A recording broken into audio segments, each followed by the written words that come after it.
Halo, selamat datang di podcast Komik Indo. Di episode kali ini, gue mau bahas komik yang ngebuat gue ngerasa kagum dan kesel di saat yang bersamaan. Komik yang mau gue bahas ini berjudul The 5, karya Forte Comics.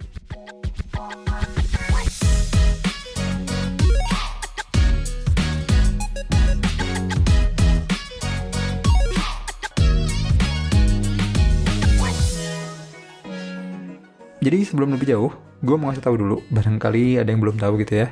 Jadi Forte Comics itu adalah circle, ya bukan nama komikus, dan komik 5 ini juga adalah komik antologi yang dikerjakan oleh circle mereka gitu.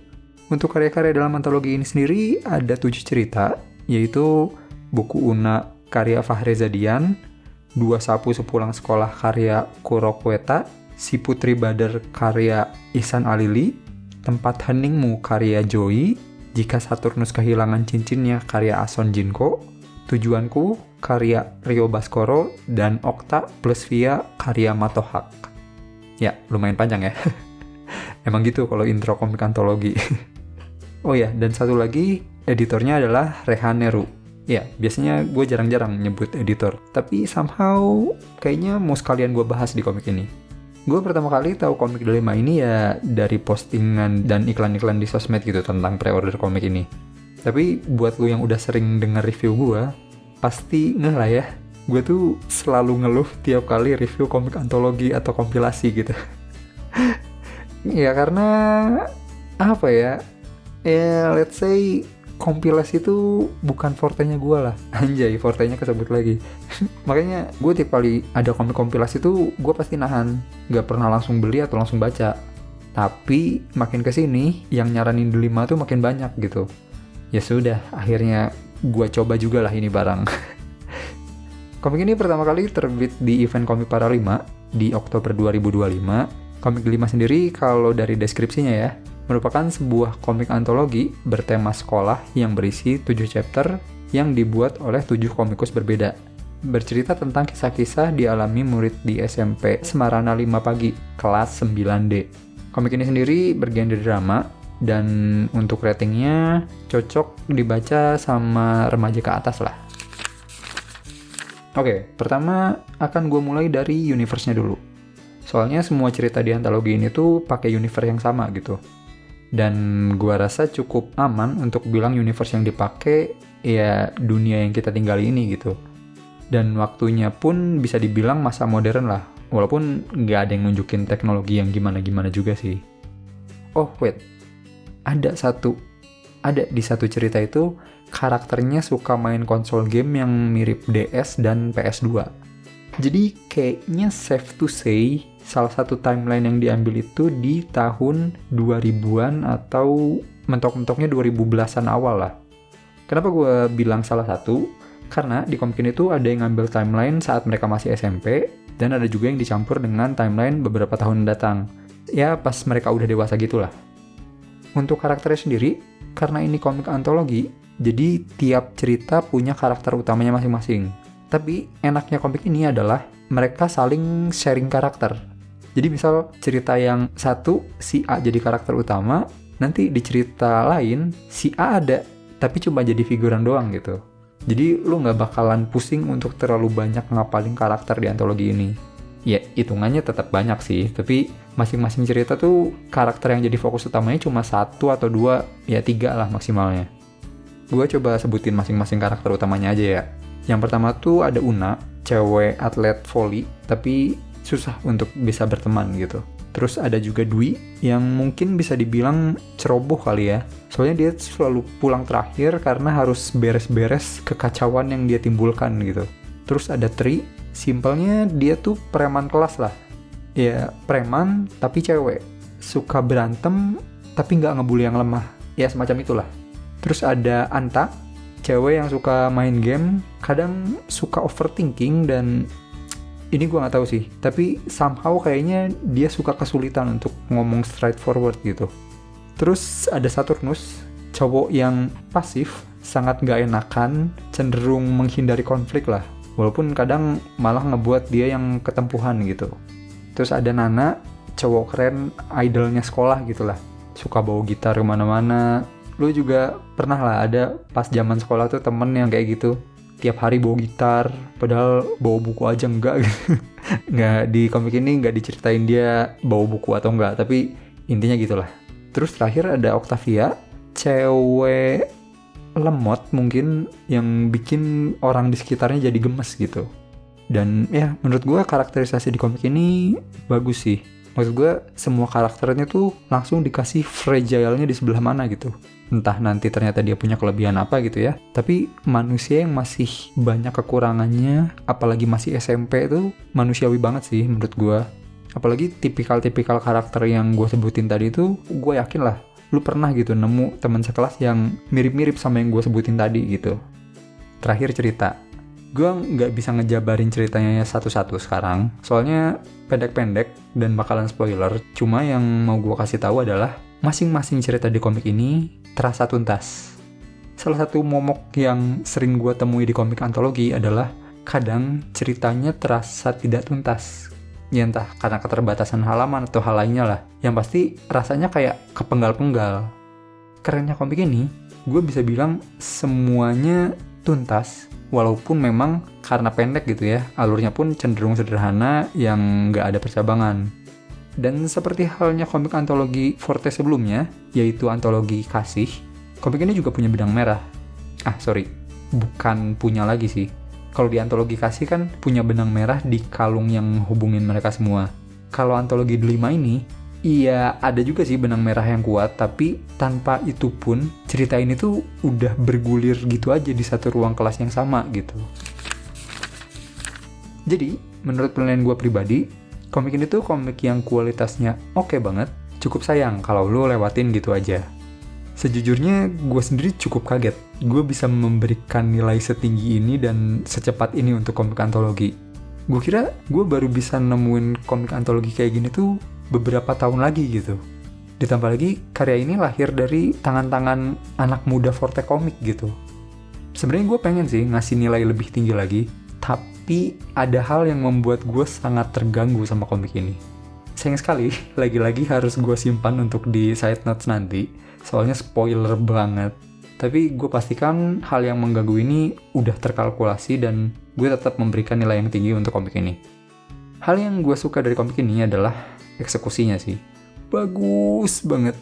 Komik antologi ini tuh nggak kerasa kayak kumpulan cerita yang ditumpuk terus dijilid jadi satu buku, enggak. Ini tuh kayak satu komik aja dengan beberapa bab yang berbeda, ya plus digambar sama orang yang berbeda juga. Dan untuk hal ini, kayaknya gue mau shout out ke editornya deh, Mas Rehaneru. Gue nggak tahu apakah benar ini yang membuat perbedaan besar Delima dengan antologi yang lainnya atau enggak. Tapi sepertinya editor independen yang tidak ikut berpartisipasi bikin komik di project ini tuh penting deh. Soalnya dari antologi atau kompilasi yang biasa gue baca, rata-rata editor atau project lead-nya adalah komikus yang ikut ngomik di kompilasi itu juga. Iya nggak salah sebenarnya, sah-sah aja. Tapi perlu diakui juga bahwa akan selalu ada bias melihat sesuatu yang kita buat sendiri dibanding menggunakan POV orang ketiga kan. Iya jangankan karya komik gitu, bahkan di dunia tech aja tetap butuh QA buat ngecover hal-hal yang luput dari POV-nya engineer gitu. Nah, entah tanggung jawab siapa ini ya. Ya pasti kontribusi semua, tapi si project lead ini berhasil ngebuat antologi ini jadi satu kesatuan yang utuh gitu. Kayak ada standar yang diset bahwa masing-masing tuh nggak boleh di bawah ini. Bahkan urutan chapternya pun asik banget. Yang ngebuat setelah gue baca sampai habis tuh pengen balik lagi ke depan. Keren lah pokoknya buat teman-teman Forte Komik. Oh ya, karena episode ini sebenarnya draftnya ditulis di bulan Januari ya. Jadi gue masih belum tahu ada karya baru lagi atau enggak dalam waktu dekat dari Forte Komik. Walaupun sebenarnya di acara tukar baca komik lokal di Bandung tuh gue ketemu sama salah dua dari mereka. Tapi gue sengaja menarik diri untuk tidak ngobrol sama mereka. Soalnya di season ini kan gue mencoba untuk review lebih dari sisi konsumen tanpa memasukkan unsur internal dari komikusnya gitu. Bahkan gue nguping pun enggak. Padahal biasanya gue hobi nguping. Oh ya, walaupun belum ada kepastian bakal ngeluarin komik atau enggak, tapi udah confirm bahwa mereka bakalan buka booth di Komikpara 6. 18-19 April 2026 nanti. Di Jogja Expo Center, Artis Alley, B2, dan B3. Nanti link-link terkait komik dan kreatornya bakalan gue taruh di deskripsi. Dan seperti biasa, abis ini gue bakalan ngomongin komik ini lebih lanjut, tapi bakalan include spoiler. Jadi kalau lu belum baca dan gak mau kena spoiler, stop di sini aja gak apa-apa. Tapi kalau lu udah baca atau gak masalah sama spoiler, kita ngobrol lagi abis ini. Jangan lupa, dukung terus perkomikan Indonesia, bukan hanya karena nasionalitas, tapi juga karena kualitas. Kita ketemu lagi di pembahasan berikutnya.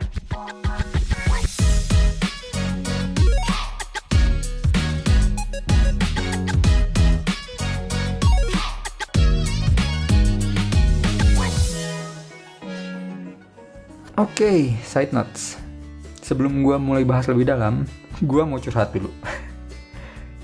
Ini komik antologi, enak banget buat di-review. Sumpah gak bohong. Terlepas dari hal-hal yang mau gue bahas nanti ya. Tapi komik ini tuh pakai universe yang sama, karakter yang saling overlap, dan cerita yang berhubungan tuh ngebuat gue jadinya bisa ngasih review non-spoiler kayak tadi gitu. Bayangin aja kalau gue nge-review komik antologi yang universe-nya beda, karakternya beda, ceritanya beda, masing-masing ada 5 cerita misal. Men, itu gue harus nge-breakdown 5 kali. Dan yang namanya cerita antologi kan pendek-pendek gitu. Kalau gue breakdown, ya detailnya ikutan kebahas juga lah. Ntar ke spoiler juga jadinya. Makanya pas nulis draft untuk review komik ini tuh, aduh, enak banget nulisnya. Makanya gue akan menobatkan komik The 5 ini sebagai komik antologi paling bersahabat bagi para reviewer. Oke, lanjut kita ke detail komiknya ya. Mulai dari yang pertama, buku untuk Una. Ini adalah pembukaan yang tepat menurut gue. Kayak yang gue bilang tadi ya, karena di komik ini tuh karakter-karakter lainnya digambarkan sebagai kelinci dan muncul semua. Jadinya begitu kita beres baca komiknya dan udah kenal sama semua karakternya, jadi pengen buka lagi bagian awal dan nyocokin. Kayak, oh, si kelinci A ini siapa, si kelinci B ini siapa gitu. Paneling sama transisi komik ini juga asik banget. Cukup bisa ngegambarin lah kegelisahan dan kalutnya si Una gitu. Kayak background hitamnya pun itu dikasih pattern gitu, jadi nggak cuma pitch black doang. Balon katanya juga dapet treatment khusus, keren sih. Catatan gue di cerita ini cuma satu sih, respon kelinci Saturnus. Kenapa dia bilang, curhat sama aku aja Una? Gue dalam hati itu kayak, sokap lo anjir. Maksudnya kan si Una ini masih asing sama teman-teman kelasnya, nggak kenal gitu.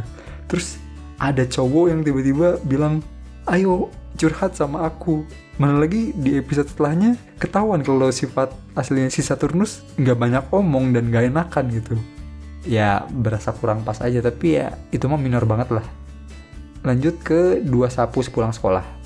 Gue nggak tahu bener atau enggak, tapi gue kayaknya ada nangkep simbolisasi si kamar berantakan itu tuh hidup dia yang berantakan juga gitu. Yang mana dua-duanya memang harus ditata satu-satu dari hal yang kecil sampai akhirnya kita bisa ngeberesin hal yang besar sampai tuntas gitu.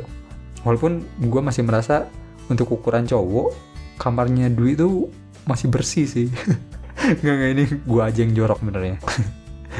Paling di komik ini tuh gue masih belum bisa bener-bener yakin persisnya kenapa Dwi selalu bersih-bersih sendirian pas SMP gitu. Soalnya kan dia nggak dibully. Ada indikasi kalau dia ceroboh sih, karena berantakan sesuatu jadi harus dia yang beresin. Tapi apakah separah itu sampai harus dia terus yang beres-beres gitu? Nah itu, separah itukahnya yang gue masih belum terlalu yakin sih. Terus ke cerita ketiga, si Putri Badar. Sebenarnya karakteristiknya asik ya. I mean, orang yang biasanya paling jago berantem di kelas kan biasanya cowok. Nah ini cewek gitu. Dan ada guru juga yang punya prinsip aneh, gak bakal main tangan sama muridnya tapi nyundul gak apa-apa gitu. Terus di cerita ketiga ini juga gue mulai bisa nge-link karakter-karakternya. Oh si A gini, si B gitu. Soalnya si Tri ini kan ada di ceritanya Dwi lagi dihukum di papan tulis kan. Dan Dwi sama Una juga ada di ceritanya Tri. Jadi kayak, oh karakter-karakter ini masih ada ternyata. Cuma gue tuh rada tergelitik aja di bagian yang Tri minta pertanggungjawaban ke gurunya, terus malah dibawa kabur. Kayak memperkeruh suasana aja gak sih? Kalau biasanya kan yang ngomong serampangan gitu langsung ditembak di tempat. Kayak, ngomong apa kamu? ulangi, apa maksudnya itu gitu kan. Tapi ya mungkin for the sake of story ya udahlah. Terus selanjutnya cerita keempat, tempat heningmu bercerita. Oke, gue harus bilang di cerita ini adalah turning point gue, di mana gue menyadari ada satu hal yang sangat mengganggu buat gue di kompilasi ini. Wait, jangan salah, bukan cerita keempat ini jelek, enggak. Bahkan kalau bisa dibilang ini adalah cerita favorit gue di kompilasi ini.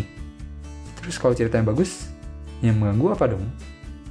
Yang membuat gue gelisah seselesainya membaca kompilasi ini adalah karakter Delima. Ya, dia adalah tokoh yang jadi benang merah semua cerita. Fondasi utamanya lah mungkin kalau boleh dibilang. Ya, perannya Delima ini mungkin kayak angelic being gitu ya. Sosok si baik yang membantu semua karakter ini untuk bisa tumbuh gitu. Nah, masalahnya adalah hal ini ngebuat karakter si Delima jadi kurang manusiawi. Coba bandingin sama semua karakter yang gue sebut di awal. Semuanya itu anak-anak SMP fragile yang punya kekurangan dan kelebihannya sendiri. Nah, sedangkan si Delima ini kayak tanpa celah gitu. Seakan semua yang dilakuin tuh pasti bener. Pasti sesuatu yang terbaik di setiap kondisi yang ada gitu. Dan itu ngebuat dia jadi karakter yang paling tidak konsisten di komik ini. Sifatnya kadang kurang sinkron aja gitu dari satu cerita ke cerita yang lain. Misal di cerita yang satu dia cenderung lemah lembut, tapi di cerita yang lain dia jadi agresif. Yang kayak gitu-gitulah. Nah, sekarang gue mau cerita dulu segimana gue bencinya Delima di cerita keempat ini. Di cerita keempat kan si Daniar lagi punya masalah. Akhirnya ngejauhin Anta dan cuma bisa cerita sama Delima. Delima pun memutuskan untuk nggak bilang apa-apa ke Anta. Tidak sama sekali, bahkan setelah beberapa hari Daniar sakit. Sampai akhirnya Anta tahu keadaan Daniar pas dia udah nggak bernyawa. Men, kebayang gak sih lu sakitnya Anta? Terakhir ngobrol sama Daniar, mereka balasnya saling dingin gitu. Di pertemuan selanjutnya udah jadi jenazah. Dan kurang ajarnya lagi, pas lagi nangis kejer, si Delima cuma minta maaf karena Anta harus melalui kejadian ini. Hey, Anda tidak sadarkah Anda juga berkontribusi atas kejadian ini? Oke, mungkin itu permintaan Daniar, tapi bayangin perasaan Anta. Sekalipun dia dapat pesan terakhir dari Daniar, tapi memori terakhir Anta tentang muka Daniar itu muka yang lesu, yang ngejauhin dia. Dan memori terakhir Daniar pun adalah muka sedih Anta yang dapat penolakan dari dia. Masih enak Delima, seenggak-enggaknya waktu Daniar beres cerita terus pulang, at least Delima masih bisa dadah sampai besok atau say goodbye sama Daniar. Lah, si Anta, dia mau ngomong apa juga gak bakal bisa nyampe ke Daniar.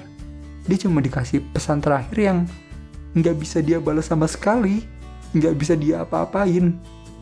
Gak ada kan Delima mikir, oh iya kalau misal aku ngasih tahu ke Anta aja kalau Daniar gak masuk sekolah karena punya masalah, bukan karena ngejauhin kamu.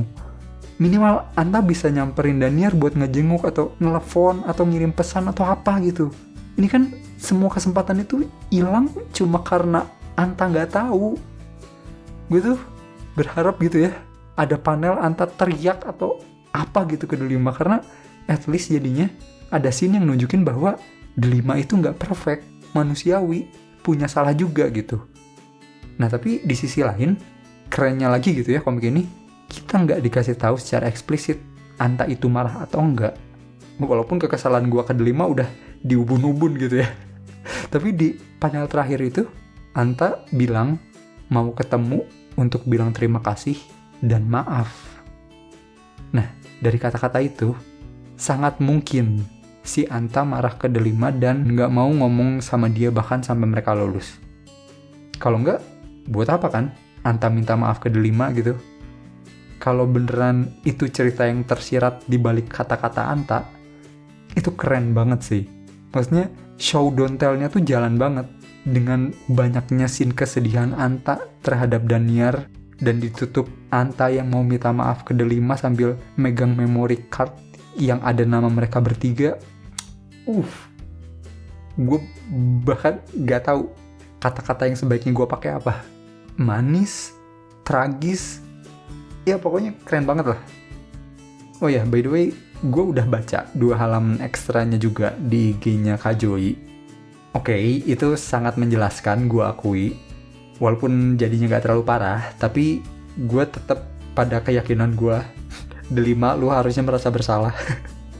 Apalagi, lu masih bisa ngelihat senyum Daniel yang terakhir kali.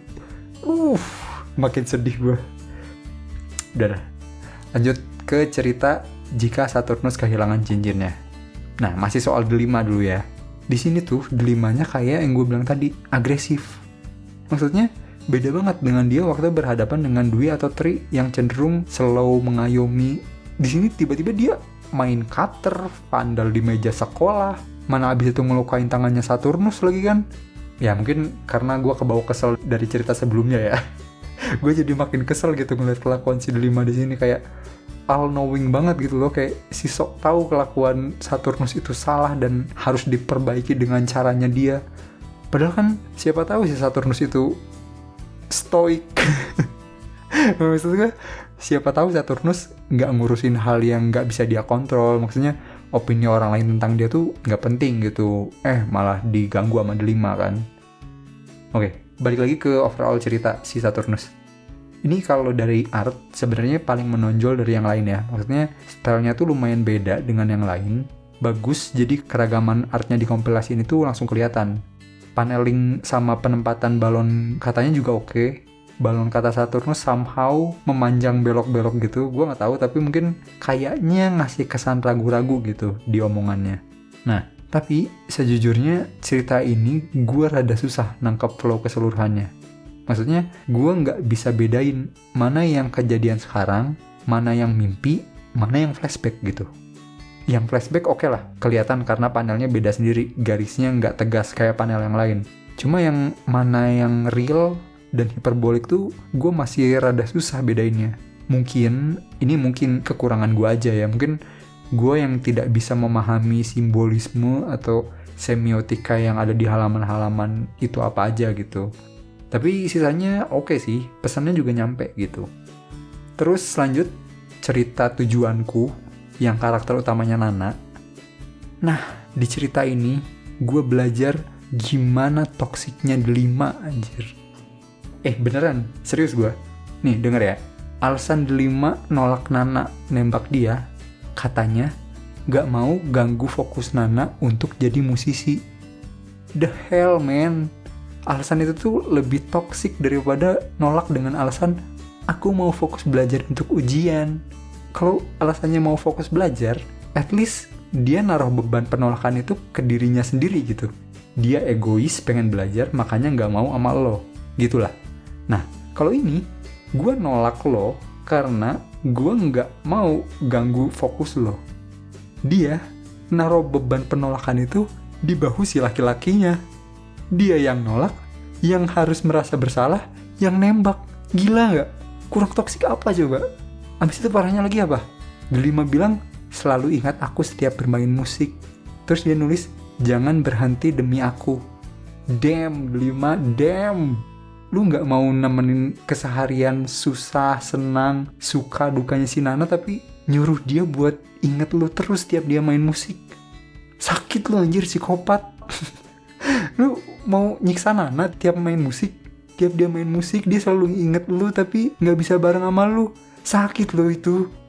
Mana lagi, jangan berhenti demi aku. Itu satu-satunya kalimat yang mungkin gak akan bisa gue keluarin ke siapapun temen gue. Soalnya gue tahu gue gak bisa bertanggung jawab atas kata-kata itu. Ya di cerita ini untungnya Nana berhasil. Kalau misal gagal, nyungsep. Udahlah dia DO, gak punya kerjaan, musiknya gak laku. Mau tanggung jawab gak dia atas kata-katanya itu? Gini deh, contohnya gue ganti pakai komik. Gue gak akan loh ngomong ke komikus yang gue suka buat jangan pernah berhenti. Soalnya gue tahu ekosistemnya kayak gimana. Gue tahu impossible mission macam apa yang dilakukan orang-orang ini gitu. Ya, gue tahu sih, delima masih SMP, mungkin belum mikir sampai situ atau lebih banyak kebawa perasaan, tapi ya anggap aja gue punya permasalahan personal sama delima. Oke, lanjut ke cerita Okta plus Via. Di komik ini Mas Mato kayaknya berperan sebagai guest star ya. As expected sih dari komiknya Mas Mato. Delivery-nya bagus, karakter yang diambil juga gue suka banget. Via si lemot gitu mungkin ya. Kayaknya di masa-masa kita sekolah ada aja gitu orang yang somehow lemot banget gitu. Gue juga dulu waktu sekolah ada temen tuh yang lemot banget sumpah. Tapi dia sekarang dapat kerjaan bagus sih somehow. Tapi jujur gue tuh penasaran banget sama perspektif orang yang dicap lemot tuh kayak gimana gitu. Gue sih ada beberapa asumsi ya. Yang pertama emang orangnya susah paham atau ngerti sesuatu aja gitu. Atau gue mikir bisa jadi ini orang emang fokusnya ke hal yang menarik perhatian dia doang gitu. Bisa jadi emang dia nggak tertarik aja sama hal lain, jadinya nggak terlalu merhatiin, tapi malah dianggap lemot sama orang lain. Cuma kayaknya di komik ini Via tipikal yang emang susah paham aja gitu ya. Yang gue sukanya lagi, ini nggak tahu bener atau enggak, tapi sepertinya karakter Arin di komik ini tuh cewek yang sama dengan yang nemenin Nana di chapter sebelumnya abis dia manggung deh. Gue tuh suka karena dengan adanya Arin di komik ini yang berhasil tanda kutip dekat dengan Nana, itu ngebuat antologi ini jadi makin realistis. Karena memang terkadang di dunia ini tidak adil bro. Banyak hal baik yang terjadi di komik ini, tapi hal-hal kayak bahkan anak jahat tukang bully kayak Arin pun tetap bisa dapat apa yang dia mau. Itu tuh makin ngebuat komik Delima ini indah gitu. Maksudnya nggak selalu si jahat dapat hukuman, si baik dapat good ending. Dengan banyaknya kejadian kayak gini tuh ngebuat komik ini makin kaya. Keren banget sih. Apalagi koneksi ini tuh cuma bisa didapat setelah baca 2 karya dari 2 komikus yang berbeda. Wah, ini makin ngebuat gue applause dengan antologi Delima ini sih. Antologinya ya, kalau Delimanya no, I still hate you Delima. Tapi gue abis ngeliat si Delima langsung keingetan sama karakter Tomie-nya Junji Ito. Iya gak sih? Dia juga kan di berbagai cerita gitu ya. Tomie sebagai anak seseorang, Tomie sebagai kekasih seseorang, tapi yang ngebedain adalah si Tomie ini memang bukan manusia gitu. Jadi ya mau gak manusiawi pun gak apa-apa. Memang tidak seharusnya manusiawi gitu. Oh iya, gue juga nyadar ya, sama nama-nama karakter di komik Delima ini tuh berhubungan dengan angka 1 sampai 8 gitu. Kayak yang paling jelas Una, Dwi, Tri itu kan 1, 2, 3 ya. Terus Delima mungkin karena ada frasa 5-nya jadi angka 5 kali gitu. Soalnya si Saturnus kan planet ke-6 kalau dari urutan matahari. Terus Nana mah yang wibu udah pasti tahu itu artinya 7 lah. Okta yang pernah belajar kimia atau bangun ruang udah pasti tahu Okta itu 8. Nah, tinggal satu nih sebenarnya yang gue nggak tahu. Anta ini hubungannya sama angka 4 itu apa ya?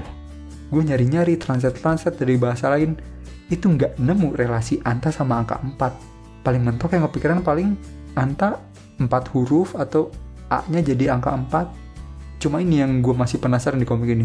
Kalau lu ada yang tahu apa hubungannya Anta dengan angka 4, please kasih tahu gue. Penasaran asli. Intinya overall ini komik beneran bagus. Semua ceritanya terasa selesai. Bahkan tadinya gue curiga komikusnya tuh dikasih kebebasan halaman buat nyelesain cerita gitu. Tapi abis gue hitung, ternyata semuanya 24 halaman loh, include cover page ya. Jadi kayak tetap bisa loh diselesaikan dengan proper dengan halaman yang dibatas. Terus ceritanya yang saling berkesinambungan itu, aduh, apik banget. Oh, gue jadi keingetan. Dulu gue pernah ditanya gini, apa yang menurut lu membuat komik antologi itu jadi bagus? Dan gimana supaya komik antologi jadi keren? Nah, si gue yang tidak suka komik antologi ini ditanya kayak gitu, gue jawab lah.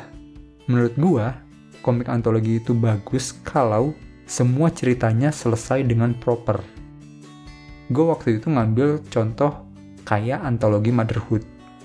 Terus, gue tambahin lagi, kalau untuk keren, menurut gue, adanya objek yang bisa jadi penghubung dan membuat cerita saling berkesinambungan, itu keren. Dan yang gue pakai contoh adalah komik kasih karya anak-anaknya Forte juga. Jadi memang sebenarnya gue sudah menganggap antologi Forte itu punya nilai plus gitu. Nah, hal yang akhirnya ngebuat gue baca antologi Delima pun adalah setelah banyak yang merekomendasikan gitu ya, akhirnya gue nanya ke temen gue yang udah baca kan, kalau antologi kasih sama Delima bagus mana? Gue nanya gitu. Sebenarnya kalau jawabannya mirip-mirip gitu, misal gue tetap akan nyoba baca sih, tapi balasan teman gue adalah jauh lebih bagus Delima. Ekspektasi gue naik dong tentang komik ini. Tapi ya setelah dibaca memang memenuhi ekspektasi sih. Mungkin kalau nggak terlalu lebay ya, gue akan bilang komik ini tuh udah mengembalikan kepercayaan gue atas komik antologi sih. Atau at least dari Forte ya. Kalau Forte ngeluarin komik antologi lagi, gue nggak akan nanya premisnya gimana, sampel page-nya kayak apa. Nggak, sangat mungkin bagi gue kedepannya untuk beli komik Forte tanpa nanya-nanya itu. Ya karena memang seperti itulah dampak customer yang puas dengan produk yang dipakai. Kalau produsennya ngeluarin produk baru lagi, pemakai yang puas nggak akan ragu buat jadi pelanggan lagi kan. Dan gue tuh seneng banget sama antologi ini karena sekalipun menurut gue sudah sebagus itu, antologi ini masih punya ruang yang cukup luas untuk berkembang gitu. Jadi gue masih bisa berharap untuk dapat antologi yang lebih bagus lagi ke depannya gitu. Gue sangat menantikan untuk bisa baca komik-komik bagus lagi dari teman-teman Forte.